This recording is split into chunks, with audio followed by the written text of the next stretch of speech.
Welcome to English in a Minute. We have to use our brains to think. So what does the expression no-brainer mean? Hey, did you watch the new episode of Catch a Criminal? Yeah, but it was such a no-brainer. The police found a gun and all the money in David's house.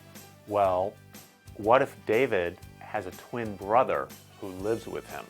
The police would know if David had a twin brother.